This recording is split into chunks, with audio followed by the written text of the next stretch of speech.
இன்ஸ்டாகிராமில் ஒரு வீடியோ போட்டால் எப்படி வந்துட்டு நிறைய பேருக்கு ரீச் பண்ண வைக்கிறது சார் அப்படின்ற கொஸ்டின்ஸ் நிறைய பேர் கேட்டிருக்காங்க. என்னோட வீடியோ வந்துட்டு க்ரோ பண்ணணும், ஆர்கானிக் ஃபாலோவர்ஸ் இன்க்ரீஸ் பண்ணணும், அதுக்கு நான் என்ன சார் பண்ணணும் அப்படின்னு நிறைய இந்த மாதிரி டிஃப்ரெண்ட் கொஸ்டின்ஸ் வந்துட்டு கேட்டிருக்காங்க. பட் அவங்களுக்கு நான் சொல்கிற ஆன்சர் என்ன அப்படின்னு பார்த்தீங்கன்னா, கண்டென்ட் கிரியேட் பண்ணுங்க, ரிலேட்டபிள் கண்டென்ட் கிரியேட் பண்ணுங்க, சூப்பரான ஒரு கண்டென்ட் கிரியேட் பண்ணுங்க, சூப்பரான ஒரு ரீல் போடுங்க. அந்த ரீல் வந்துட்டு அவங்களுக்கு பிடிச்சிச்சு அப்படின்னா கண்டிப்பாக உங்களோட வீடியோவோட என்கேஜாக இருப்பாங்க.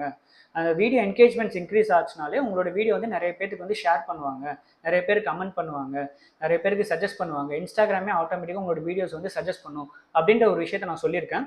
பட் அதில் எந்த மாற்றமுமே கிடையாது.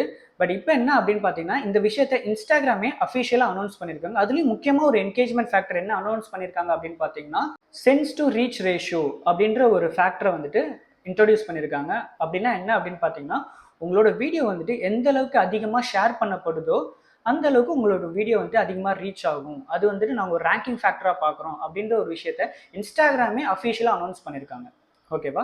ஸோ நீங்கள் க்ரியேட் பண்ணுற கண்டென்ட் வந்துட்டு எந்த அளவுக்கு ஷேரபிள் கண்டென்ட்டாக இருக்கும் அந்த அளவுக்கு உங்களோட வீடியோ ஆர்கானிக் க்ரோத் வந்துட்டு இன்க்ரீஸ் ஆகும் இன் இன்ஸ்டாகிராம். சரிங்களா? ஏதாச்சும் டவுட்ஸ் இருந்தால் கமெண்ட் பண்ணுங்கள். இதில் இன்னும் டீட்டெயிலாக ஏதாச்சும் டவுட் இருந்துச்சு அப்படின்னா கண்டிப்பாக கமெண்ட் பண்ணுங்கள், டிஸ்கஸ் பண்ணுங்கள். சரிங்களா? தேங்க்யூ.